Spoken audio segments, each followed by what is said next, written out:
Well, hello everyone. You're probably wondering where the hell I've been, what the hell I've been doing, and that would be true. There's rude ATC. Yeah, lots has been going on. What is happening in the world, man? Look, this video I don't want to be about everything that's going on in the world. I think I can cover it by saying, stay safe, stay away from people, stay at home, and look after your friends and family. It's a crazy, crazy world at the moment. What's happening with me? Lots and lots of stuff. I've been slowly getting myself back up to speed, and by slowly I mean I'm working pretty hard. So as you might guess, I'm sort of back in the aviation business, and this is kind of like a cool little thing I'm doing. So this is happening all while this crazy COVID thing is happening. Is flying an aeroplane across Australia. So I picked this aeroplane up from Ballina. It's a little town on New South Wales. I'll probably show a map or something like that.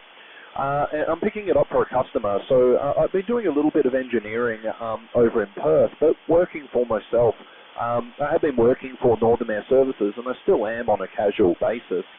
But I'm finding more and more work in dealing with light sport aircraft and experimental aircraft. Dirty aircraft that really interest me as well. So this thing I'm in now is a little light sport. Anyway, through the grapevine, as I've been working, I ended up getting contacted by someone who said, hey, look, oh yeah, also, let's go back a little bit, engineering, cool, whatever. I'm a flight instructor now. There you go.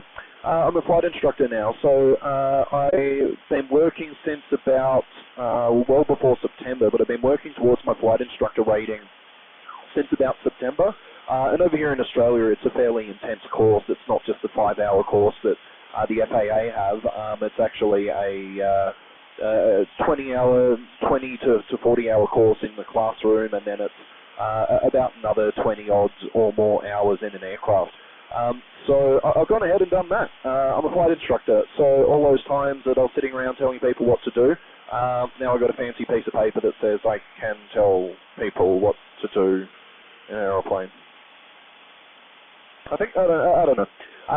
So yeah, the reason I did that is, sitting around at home all sad and depressed, and I don't know, just one morning I woke up and said, hang on a minute, am I a fucking pilot? I don't know, do something with that. So I started looking around. I got a couple of quotes for what it would take to cost, and all of those were way too expensive.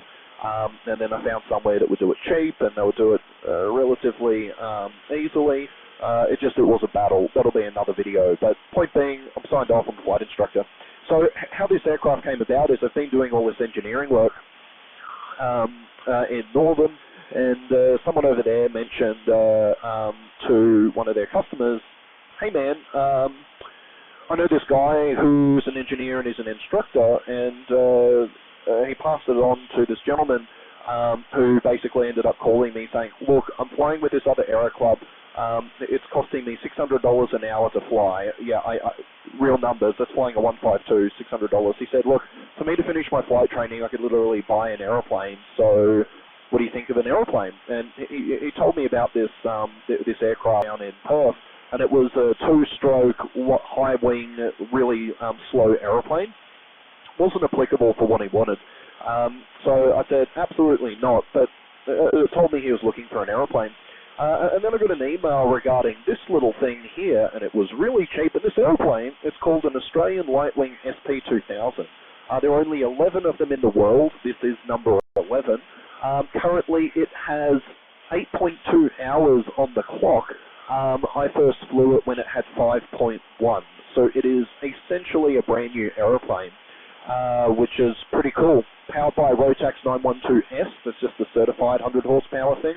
And it's a great little aeroplane. It's actually got side sticks. I'm going to do a video on the aeroplane another time. This is just sort of an update video, and also take you along for a ride as we fly across Australia, literally going from east to west.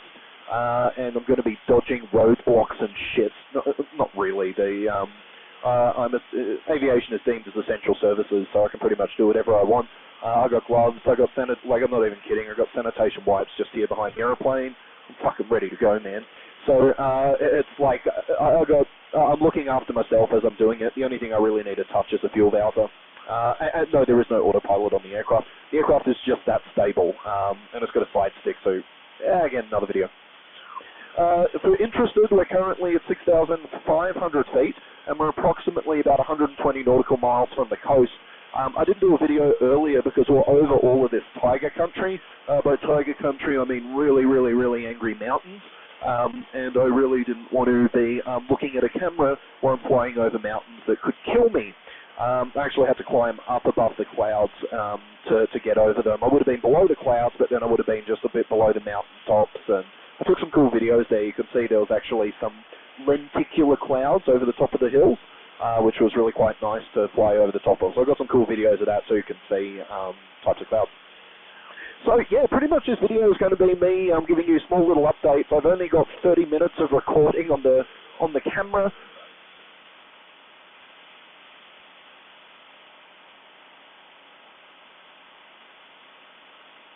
Those fucking pilot edge controllers, they're at it again.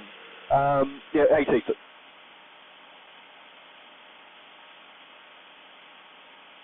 Whatever, dude. Yeah, so I've been in the air now for, yeah, probably about an hour and a half, thereabouts. Most of my legs that I'm doing on the way over, anywhere from 2 to 3.5 hours in the aircraft at any one time. So there's going to be lots of little stops and lots of little places, but because of this, our country is about to shut down. All the borders are actually blocked already. So I just want to bounce between places, so I just have plausible deniability and I don't have people harassing me at an airport. So I don't really have time to stop and hang out and look at cool shit. I wish I did, but I just don't. So yeah, this will just be a sort of little update video and keeping you in the loop. The reason for the hiatus, lots of reasons. You know, trying to get life sorted out over here is obviously a major one. But two, I've always been of the belief is I don't just want to do content for content's sake, and I want to be able to bring you guys really cool shit, this being one of them. And now that I'm an instructor, I'm gearing up to record videos and things like that in the actual aircraft. Now, I'm not a good instructor yet. I've only been doing it for 6 months, but I'm working towards being a good instructor.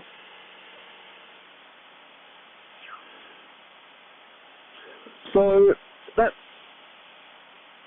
oh my god, I could turn the radio off, but it's kind of cool chatter.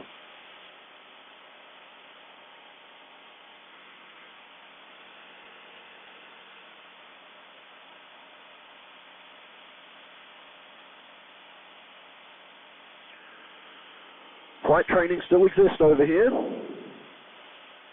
Yeah, so I've always wanted to just bring good content. I don't just want to bring content for content's sake. I didn't just want to do videos and just sort of waffle on. So now I'm fixing and helping people with planes and flying them again. I feel like I can bring something back that's really quite unique, really quite aviaty.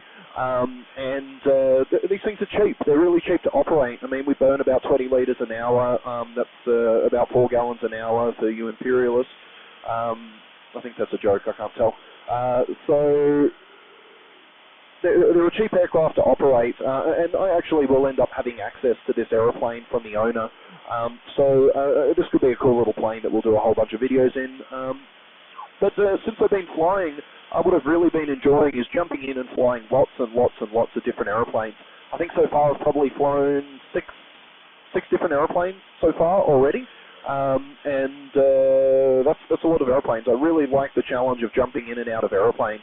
And even this one, technically, I did some test flying in it because it had the 5 hours it had on it. I would say about 3 and a bit of those hours were ground ops. So I jumped in it when it had 5 hours on the clock, but only about 1 or 2 hours of airtime. So I did a flight control check and did some cool test flying stuff on it, which I wish I could have recorded, but because I was so far away from home, it literally it was just too hard. For reference, I'm about 2,000 something nautical miles from home, doing about 100 nautical miles an hour. So it's about a 20-hour flight plus stops along the way. So I should be able to get it done in 2 or 3 days. That's sort of the plan. and depending on the winds as well. But yeah, so far so good. So far so good. So my first stop, so I got you in between my first stop. My first spot is a little town called Moree. Over there I'm going to stop, have a good look over the aeroplane. This is the first time, this is the longest it's ever been in the air. So I'll have a good look at it out at Moree, and there is a little bit of cloud sort of coming in at Moree. In fact, I can see a little bit of sort of build up over there that I'll be keeping an eye on. I don't want to be flying. That's sort of, there's some towering cumulus in there. No, there's some thunderstorms. Maybe not be thunderstorms, they're all just towering cumulus. But just enough for me to stay aware. But I got plenty of options the way we're going. If it looks bad, smells bad, doesn't feel good, there's plenty of little runways we'll just go drop in on and chill out for a little while. So yeah, should be a pretty cool little trip in the back of the aircraft. I pretty much got everything I needed to do. I've got the COVID kit. I've got a tent. I've got a whole heap of emergency supplies. You know, the freeze-dried packets for boiling water in, and then it turns into a breakfast. I've got a whole bunch of those. Water, so I'm carrying 8.5, nearly 10 litres. Well, I've actually got 10 litres of water with me because there's nothing in Australia. Imagine now that I've left the coast, there's a few small towns, but here it looks green, and I'll make sure I get little clips so you can see. But probably an hour and a half, 2 hours from now, everything's going to be red and dirt. So if I ever have to land on a road and sit around and chill, I need water. I've got a tent in the back there. I've got some sleeping bags. I've got some roll-out mats. I've got a whole heap of stuff like that. So I'm pretty much self-sufficient, other than needing fuel for the aeroplane. So when I jump out and need fuel, I've got sanitation wipes, gloves, masks, all of that other stuff to keep me safe. But the reason I brought all that stuff is so I wouldn't necessarily need to go into a town and all of that other stuff, and just keep the risk away from any town folk, because at the moment in Australia all of it's isolated to coastal towns. There's only been a handful of cases inland, so obviously I'm not sick, but if I am a carrier and I'm one of the 50% that don't show any symptoms, I obviously want to be keeping other people safe that I could be around. So yeah, that means I'm just going to be camping up at a little airport, which is kind of fun. It's a little adventure. It's not going to be the world's most comfortable thing, but it is what it is. Anyway, what I'll do is I'll leave it at that because I've got to save the recording time. I'll leave that with you, and I'll show you some views. We're about to come up on some windmills, and yeah, a whole heap of windmills. So I've got to go ahead, have a look at, try and pick up this weather here off my phone, and just see how bad that weather is and whether I need to divert, go a little bit further north before I start going west. That's pretty much the plan. Anyway, I'll keep you up to date as we go.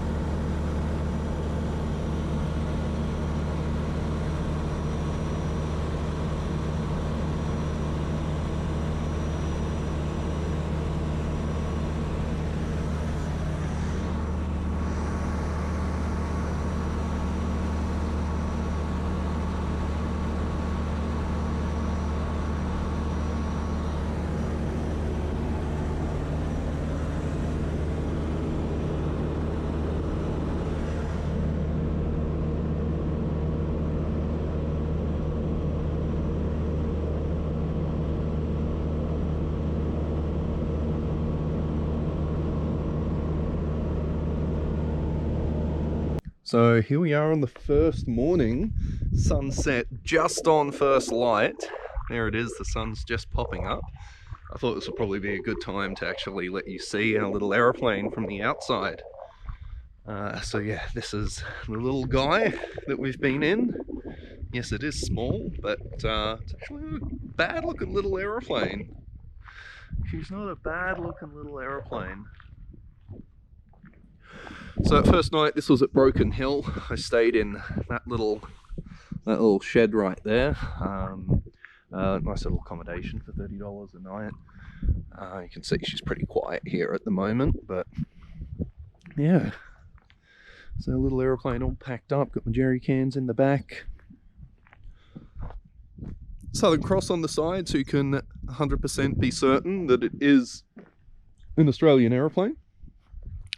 I've got to pull the hood off it and just have a little look at it this morning, just make sure everything's okay. This is the most flying it's ever done in its life, so I'll have a good look over the engine this morning and make sure there's no major oil leaks or anything silly like that.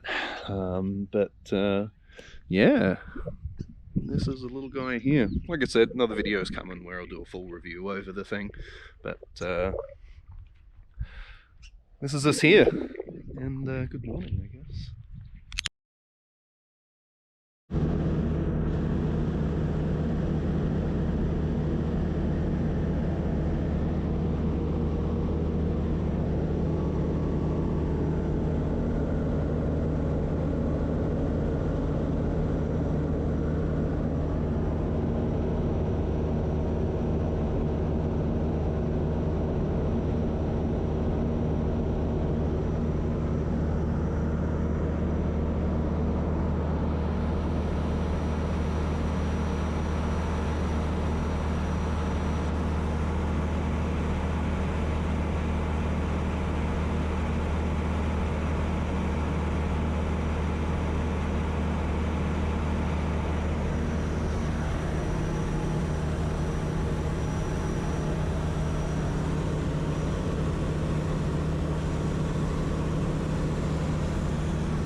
So yeah, anyway, updates. You're probably like, holy shit, dude, that's pretty cool being an instructor-y type guy.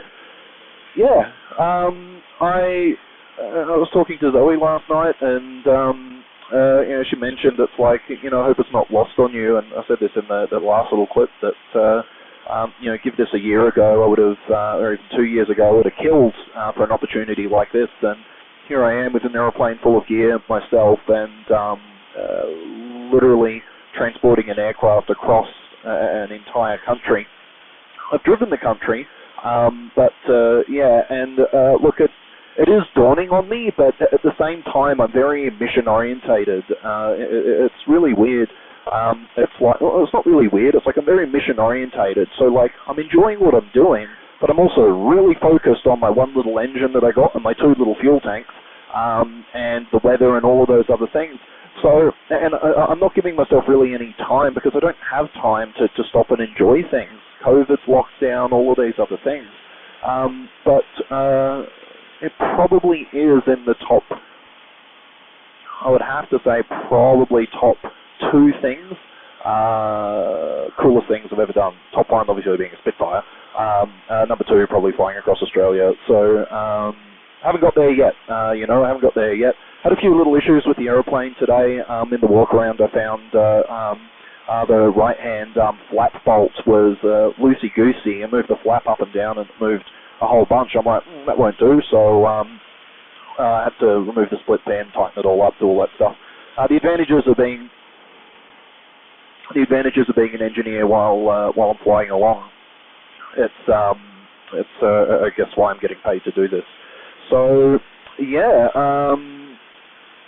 I keep getting distracted. I don't think any of you guys are going to care. So, flight instructor stuff. Yeah, I'm teaching people to fly airplanes. It has been really, really, really, really cool. A really good challenge. Standard procedure. I've already been woken up. Students trying to kill me and stuff like that. and Ilios will be happy. I have already used, there's a box of puppies on the runway. I would like you to go around. And the student was like, what? I'm like, box of puppies, go around. They're like, oh, you want me to go around? Can you get the fuck away from the ground, please? So, yes, Ilios should be very happy that I've already used that, and the student enjoyed it once they figured out what the hell we were doing. But I thought it was interesting. The other fun case, as I had to have a discussion in the air, didn't think I would ever need to do this, but the airfield that we operate out of, there's several hangars just off to the left side of the runway 09 threshold. Like, it's just to the side, like really, really, really close. And on takeoff, the student really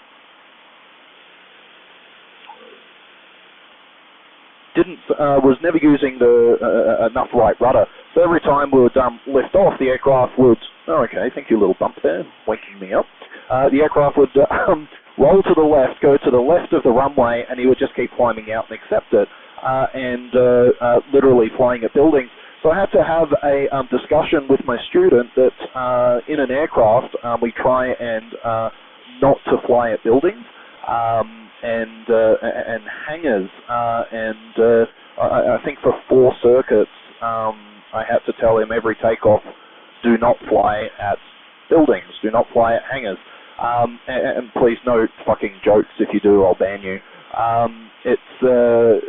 It was a hangar. It was just like bad student flying. I'm like, right, please don't fly. And he's like, oh, you probably shouldn't say don't do something and then say something after it. And he had some kind of thing there, is a thing called primacy, right? You say something and the last thing they hear is sort of what they think about. But I feel like do not hit that hangar probably doesn't need any more explanation. But yeah, it's definitely been interesting. I've had some really good students. I've had some students that I didn't work well with, and they've changed off. So it's been interesting learning who I'm going to fly well with. And the people, honestly, I already know who I don't fly well with. The people that don't see the benefit of flying accurately and precisely and professionally, with that professional mindset, they're just like, it's not jumping in the aeroplane, pushing buttons to go flying. Look, there's things I can teach them, but we don't really have much in common. I think there's a reason, and you can be professional when you're flying an aeroplane, even if you're just going out for some funsies, because we're into things that definitely can hurt you or someone that you've got in the aircraft with you. So that's sort of my mentality. There's no excuse to not have at least a professional mindset. And so the people that are just trying to raise someone. Yeah, so there's people I have been working really well with, and there's other people that, hey, look, I think you should just go to one of the other instructors. Yeah, so the process of becoming an instructor, like I said in the other video, is a little bit more intense. There's a little bit more theory. It's not the 5 hours, one and done, and then be experienced. So I learned a lot about more precise flying and really flying the aircraft at its limits, especially these type of aircraft, these light sports. I learned a lot about that, how to just, as a pilot, as a regular pilot, you definitely learn emergency procedures. As an instructor, you're put under far more risk because you've got a student that doesn't know what they're doing and they potentially could be actively trying to kill you. So we definitely learn a lot more detailed performance and emergency procedures. Things like an engine out at 100 feet, what are you going to do? And actively practicing those, not just, usually you just think about it, oh, you just had an engine out, where are you going? Most schools now are 500 feet, you pull an engine, say, okay, what are you doing? As soon as the student lowers the nose and points somewhere, you say, okay, we're flying it down to treetops, flying in and around hills, and yeah, even things like, oh, we're doing a PFL, great. On the other side of the PFL, we just had an engine failure, 50 feet, what are you doing? We'll be practicing flying, getting the wheels down into that field, 50 feet above the deck, and then getting out of there. So the flying, I was really grateful for the flying side of things.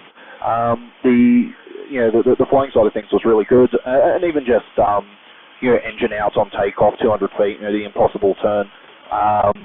It's learning those things, and in some conditions, especially in these aeroplanes, it's actually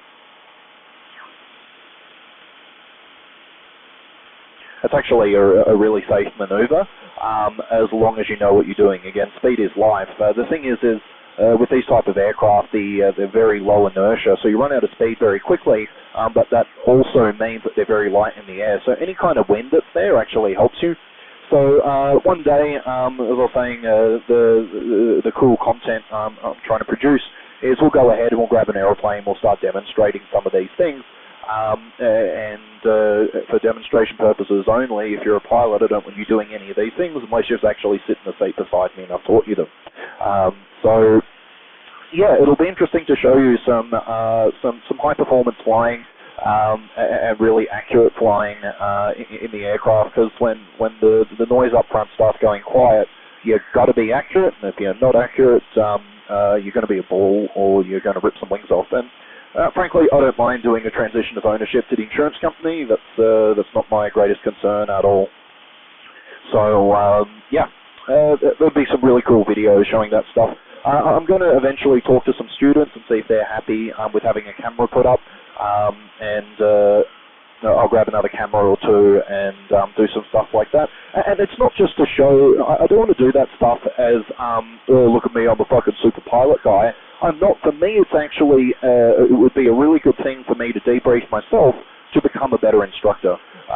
Is me saying things in the cockpit that may not have been as precise as what they should have been, is something I need to get better at, or when I should be instigating things, blah, blah, blah, blah, blah, things like that.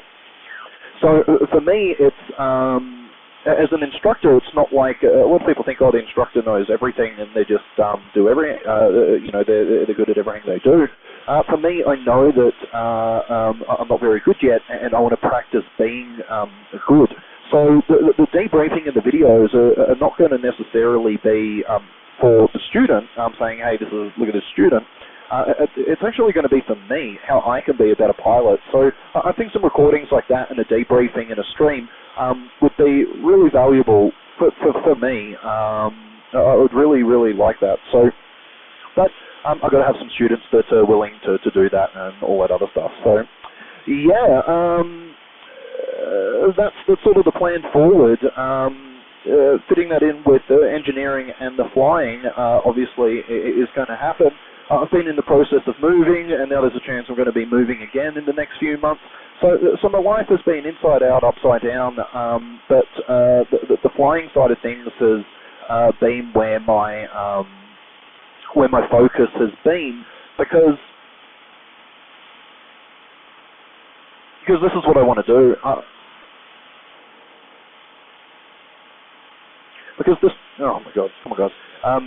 is what I want to do. I'm happy doing the engineering stuff, but what I found is I've been doing a lot of engineering over at Nullarbor Services, and again, as I talked about the students, their operating procedure and the way that they their level of maintenance that they accept is nowhere even close to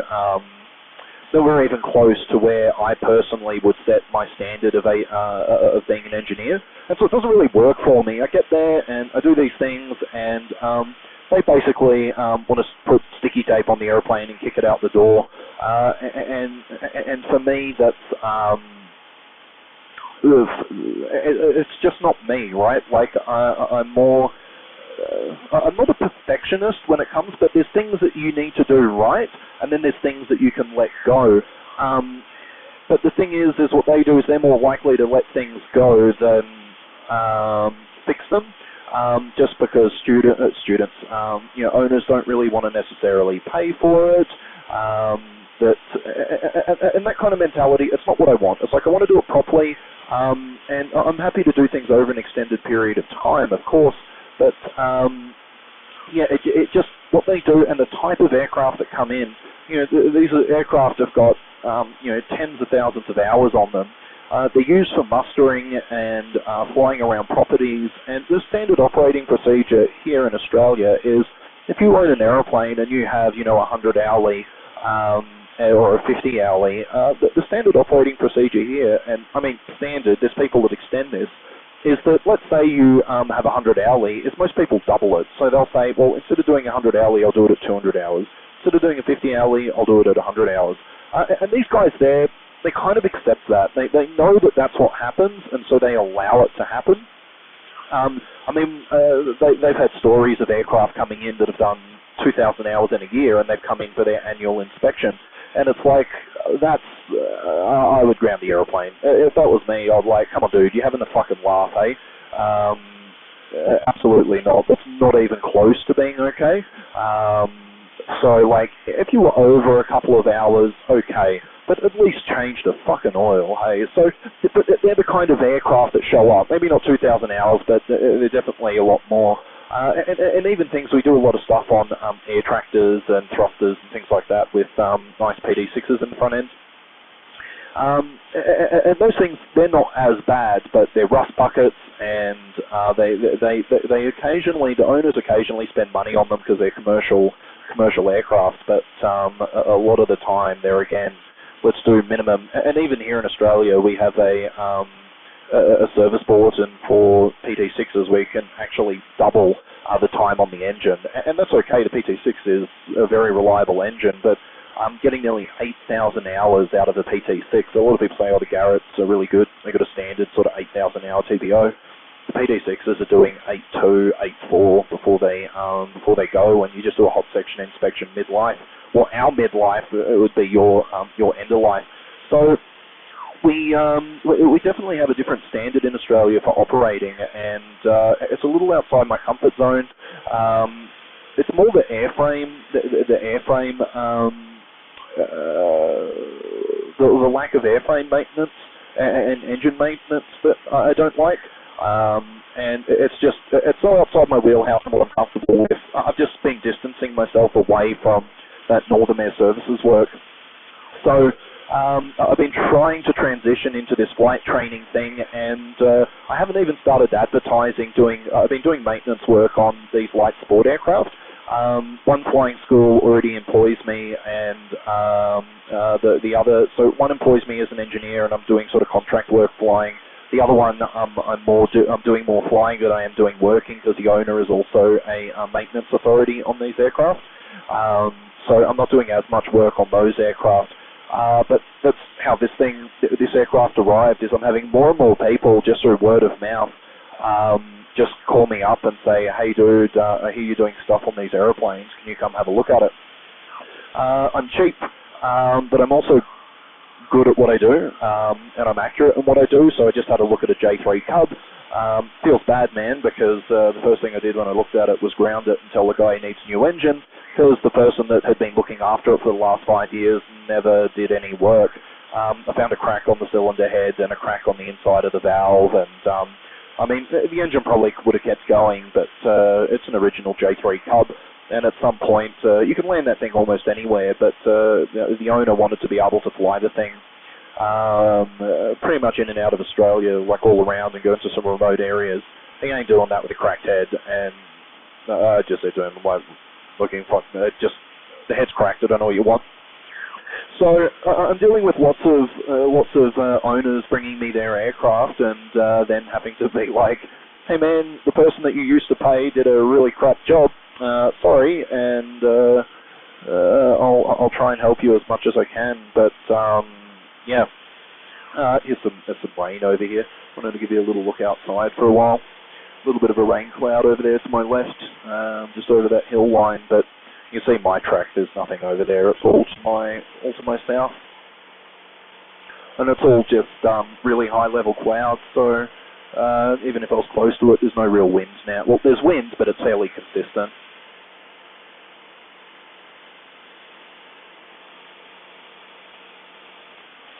Just these clouds are telling me what the weather's doing, which is obviously good aviating. So the weather's, it's fairly calm. It's just that there's a fair bit of moisture in the air. and obviously we don't have any kind of instrumentation, and not legally allowed to go IFR. So yeah, there goes a little look around as we go. What we're tracking towards right now is the Adelaide Hills, so still up at 6.5. Been a good pilot, flying accurately, of course. So yeah, that's basically it. I've been getting more and more people saying, "Hey dude, come and look at my little aeroplane, please." And I'm saying I would absolutely love to. So there's aviation in Australia is so small. There's lots of little politics and stuff, but as I tell everyone, I just don't care. Like, if you guys want to get all political, I don't care. You can do whatever the hell you guys want, but I'm just here for the aeroplane. So if you don't like it, go find someone else. And it's been really good. I've had to tell some people that, like, okay, look, if that's what you want, I can accept that, but that's not what I'm going to accept. So go find someone else that will sign your aeroplane off. Ain't going to be me. They're like, oh, okay, well, kind of like what I did with that Bobby guy with his aircraft, where I'm like, dude, look, absolutely, you can keep flying it if you want, but if you do, I'm not touching any of your other airplanes ever again. So he was like, oh, okay, and he ended up getting the engine done, and lo and behold, it turned out it was fucked. Who would have thought? So, yeah. Hang on a sec, just going to turn the fuel pump on and switch back to both tanks. I just had a little bit of a fuel imbalance there, so I was just running the left tank there for about sort of 30 minutes just to offset it. And the fuel burn in this thing, it takes so long to get rid of a fuel imbalance, because 30 minutes I've probably only burnt maybe 8.5 to 10 litres, for 4.2 gallons.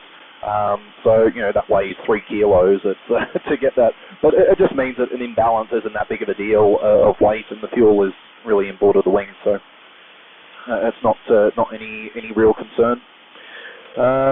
Yeah, so look, and I'm not even advertising for the stuff I'm doing yet. The maintenance stuff, I might start doing it soon, but at the moment, with the economy the way it is and everything else, is yeah, we'll have to wait and see. I don't think the full effects have really lent on people. I've got 2 jobs coming up on the same aircraft, a little bit out east, back home. So once I get to those jobs, we'll see. But they're going to be there's going to be a week or 2 worth of work. So there are still people calling, even with the way it is at the moment. But the people that are calling are the farmers, and they're the guys that have got the aircraft. They need it for their crops. And well, I mean, the economy might shut down, but the machine that makes food and feeds us and keeps us all alive doesn't stop. And those guys are still making money, and with all the panic buying, everyone's buying everything, so they're having to pick their crops and whatever. So those are the guys that have got a little bit of dollars and have the ability to pay someone like myself to show up and have a little look at their aeroplane. So yeah, but after that, so 2 other aeroplanes I'm going to go work on this week, and after that, then we'll just sort of wait and see what happens. The flight training's kind of slowing down, I would say, because people don't have the disposable income. There's a few people that are working towards flying, and they've already put some money aside, so it's already there. But I would say most other people are probably running on empty funds-wise. So we'll see. But the guy that purchased this aircraft is he's very, very keen to get his license, and the way he wants to operate is basically show up, do 2 flights, 3 flights in a day. 3 flights is a little much for someone low time than him. So I'm going to have a little bit of flying with this gentleman, and that'll give me something to do. It'll give him something to do as well. Been a change in the weather. It's just a little chillier up here now. I think we found that cold weather. The weather was over the desert. It was kind of winds from sort of the north, which is over more desert. But as I get to these hills, the wind is shifting from the Antarctic.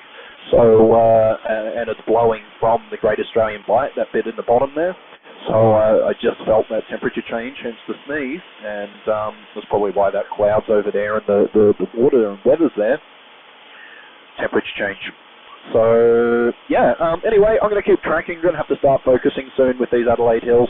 and kind of want to have a look for keep an eye out for good fields, and these hills are pretty inhospitable, and I've got to run through some more checks. It's been about 30 minutes now, so have a good look. Well, I've been doing that anyway as I've been going, but it would be nice to just have a quick look. Map's looking okay. I'm about 30 nautical miles from the next spot, but I'm only grounding at 85 knots at the moment, so pretty slow. That gives me it's probably about 25 knots on the nose. Pretty slow going. Anyway, I will go ahead and leave it here, and I'll give you a little bit of a view out the front just before we go. Sorry for the propeller in the way, and maybe I lost that you a little bit that way. I'll give you guys a little bit of a view here, and we'll be back with some more video soon.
Well, future rush here. I don't have my audio set up here at this computer or anything like that, but this is pretty much the end of day 2 we're coming up on here. This is a flight out to what's called the Nullarbor Hotel, which is, if you divided Australia in half and looked right at the bottom, that's where we're sort of going. I'll kind of show you on the map here in a little moment. Also, if you do hear other sounds in the background, it's just because I'm recording off an open mic at the moment. So yeah, you'll see that just how desolate the area is here. It truly was amazing to fly over, just nothing around, not even a hill, not nothing, not anything around. The interesting thing with this part of the leg is the low cloud. You'll see in a couple of spots here where I've got the camera out over the wing, is there's quite a few low clouds. In fact, I was down at around 1,500 down to around 1,000 feet, and it was only a few clouds down there. I definitely could have been a little bit higher, but there really wasn't any point. There was quite a lot of strong wind at this time of the day, a direct headwind here, probably around, I think it was 25 knots. So if I went up to sort of 2,500 feet, I'm almost going backwards. So I was far better on there. I'm just sort of buzzing around at sort of 1,500 feet. And that kind of had me a half decent ground speed, and in all honesty, it was just beautiful. So look, I'm probably just going to leave you just enjoying this little bit here. Stay with the video though, because there's a really cool landing that we get to right at the end.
Well, as you can see, welcome to the very bottom of Australia. You're seeing the coastline just a little bit below the Nullarbor Roadhouse. It's just spectacular. The next bit of video you're going to see here is probably the coolest part of the trip. Is I actually land on a road. So because where the sun was is, you can kind of see a little bit here on the video. The visibility pointing to the west there is really marginal, very marginal. It was actually very hard to get any kind of picture of the horizon or anything off the nose. So once I ended up making it over the top of the roadhouse, I did probably 4 precautionary searches over the field, and I ended up deciding that the best runway or best landing area was actually going to be the road, the road beside the roadhouse. It pointed directly south, and it had a decent enough headwind component. There is a proper airfield that is at the roadhouse. It's just the cross runway that was there is after I did a prec search. Approach and landing, well, not landing, the precautionary search of the airfield. The runway looked garbage, and it wasn't worth risking the aeroplane, and there was a perfectly good paved bit of road beside it. So yeah, the advantages of modern day headsets is we're able to make phone calls, and luckily there's cell reception at that place. In fact, you'll see in the video in the next morning I point out the cell tower there. I got on the phone, called up the roadhouse manager and just said, look, I'm going to have to land on the road here. You have any issues? He said, no, just make sure there's no one driving on it. All right, man. So yeah, after doing the prec searches, I ended up making a final approach, and Murphy's Law, that final approach is a car pulled out in front of me, and so I ended up going around, and the video that you're going to see now is me actually sticking the landing. The road was, the wings were actually wider than the road, so it was quite a narrow little spot to fit the aeroplane down into, and obviously buzzing around the roadhouse picked up a little bit of a crowd on the ground, but it's a pretty cool approach. You'll notice I do a constant bank angle, constant turn approach here, and that's because there were buildings at the other end of the runway and some trees, and I still land about a quarter of the way down the road, and that was deliberate. I didn't need to squeeze down over the top of the buildings, and there was plenty of space ahead of me to pull the aircraft up in a stop. So the biggest issue was staying away from the trees and the buildings towards the threshold. So it's a pretty cool approach here. I really wish I had some GoPros mounted up everywhere, because it would have made it look really, really awesome. But feel free to slow the video down as I come over the top of these buildings. You can see the writing on the buildings and everything. Maybe one of the cooler things I've ever done. Anyway, I'll let you enjoy this part.